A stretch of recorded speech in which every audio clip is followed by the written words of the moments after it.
Вітаю, друже! Сьогодні ми вивчимо правила безпечної поведінки з комахами. Навколо нас існує дивовижний світ живих істот. Найдрібнішими з них є комахи. Вони оточують нас скрізь, де б ми не були, чи то в парку, чи вдома, чи у лісі. Деяких комах ми обожнюємо, а деяких боїмося, бо вони можуть бути небезпечними для нас. Щоб комахи приносили користь, потрібно знати правила поведінки з ними. Щоб не трапилось біди, правила виконуй ти. Дивись, слухай, запам'ятовуй. Добирай для прогулянки одяг та взуття, які захищають від укусів комах.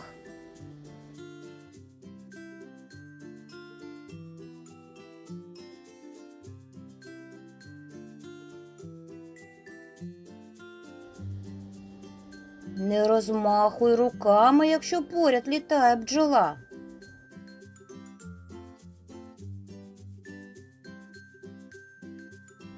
Спокійно перейди на інше місце.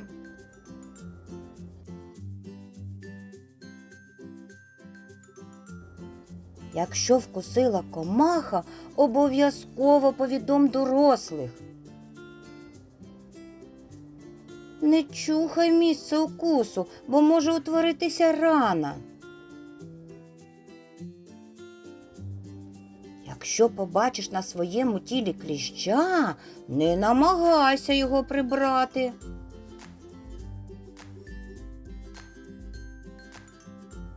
Так як його жало залишиться під шкірою.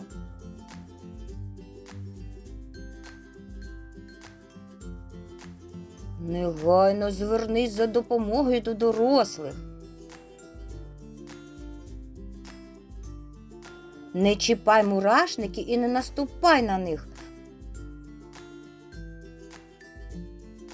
Мурахи боляче кусаються, захищаючи своє житло.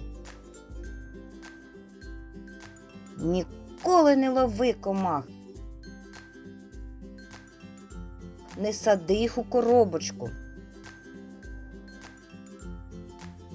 Не наступай на кубки землі і не ховайся у хащах. Повертаючись з прогулянки, ретельно оглянь своє тіло і одяг, або попроси про це дорослих, щоб переконатися у відсутності на них кліщів та інших комах. Сподіваюсь, ти запам'ятав правила безпечної поведінки з комахами. А ще запам'ятай номери екстрених служб. Швидка медична допомога 103. Служба екстреної допомоги 112. Подбай про спокій комах, про те, щоб їх ніхто не потурбував. До зустрічі!